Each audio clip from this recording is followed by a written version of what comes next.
Only 55% of Chicago public school students actually graduate. 55%. Where do you think your child fits in that staggering equation? That public service announcement that we've been airing here on Fox Chicago may be a kind of mean way to get your attention, but if the truth hurts, maybe some knowledge can help. While the debate rages over charter schools in public education, they are here, and every parent should at least know about the option. All scholars, eyes on me.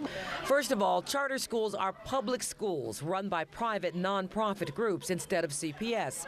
They are supported by tax dollars, so there is no tuition. If there are more applicants than there are spaces, there is a lottery, but there is no admission testing, so better performing students don't have any advantage. In fact, most of our students are below level when they come in, on average a year to 2 years below. At Learn Charter's Romano Butler campus in North Lawndale, students start hearing about college in kindergarten. You don't call them students, you call them scholars. Most of the students live within a mile of the school. Among the traditional public schools here, the worst performing reports just 40% of its students meeting state standards. 80% of our students are meeting or exceeding according to the ISAT, standardized testing. I'm not a CPS basher. But you know that you compare very favorably to the neighborhood schools that you're competing with. Very much so, and actually we're not competing with neighborhood schools, we're competing for the tier 1 elementary schools across the city. And they do it with students who almost all qualify for a free or reduced priced lunch, and without taxpayers spending any more per pupil. The campuses have to target the city's neediest areas and succeed or shut down. CPS promises to act quickly to close non-performing charter schools. There should be no excuses, excuses, excuses. This parent says having a choice made all the difference. I always wanted the best education. And you didn't feel that's what was being offered in your neighborhood at your CPS school? Oh, no. No. But the parents and students have to buy into the rigorous plan, generally a longer school day and school year and more homework. The teachers here, the staff, they don't just settle for like good. They push you more. The way the model works here, I've seen so much growth with the students that it is really rewarding. It makes it easy to put in extra hours because it's, you see the tangible effects of what you're doing. And if results are poor, since most charter schools have non-union teachers, principals can more easily fire and hire or rework the budget to bring in specialists. More flexibility to run the campus like a business and not a bureaucracy. Principal Robin Johnson says she's in the business of sending scholars to the best high schools where 99% of our graduates actually graduate from high school and 83 matriculate to college. I have a lot of ideas on what type of school, on what school I would like to go to.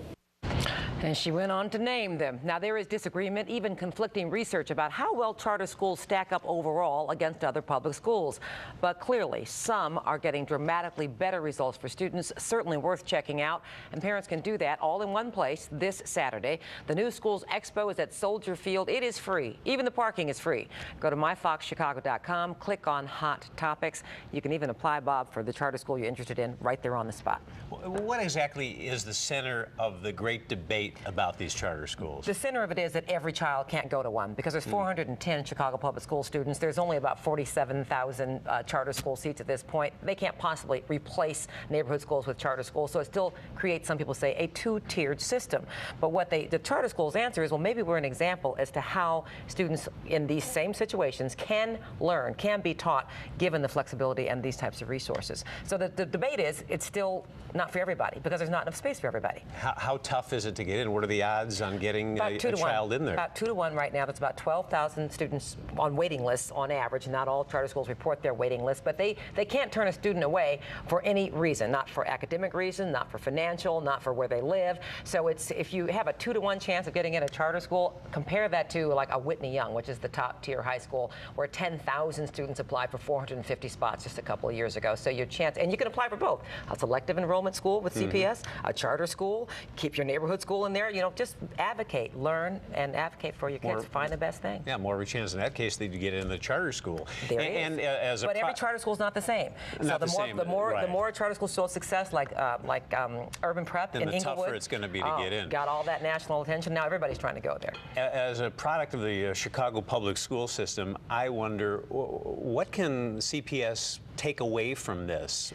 How can they change? Well, if they look at what's working with the charter schools that are working with the same populations that are in failing schools in these same neighborhoods, they have to realize that what they've been doing is not working. And so what the charter school movement is trying to say is, okay, every school can't be a charter school, but why can't every school achieve what the charter schools are achieving? So they've got to take some of these lessons from the charter schools to the regular CPS schools, and that's a battle among the adults. Right. Because, you know, the longer school day, longer school year, you know, you got to get teachers and everybody on board with that idea. Yeah, and you have the union, and that's a big Yes, but parents issue. should have a union too. they need to pay attention and make their voices heard. This Saturday, we're going to show parents how they can affect not just getting into charter schools, but how to affect your neighborhood school as well, because it's job one, I think. No doubt about that.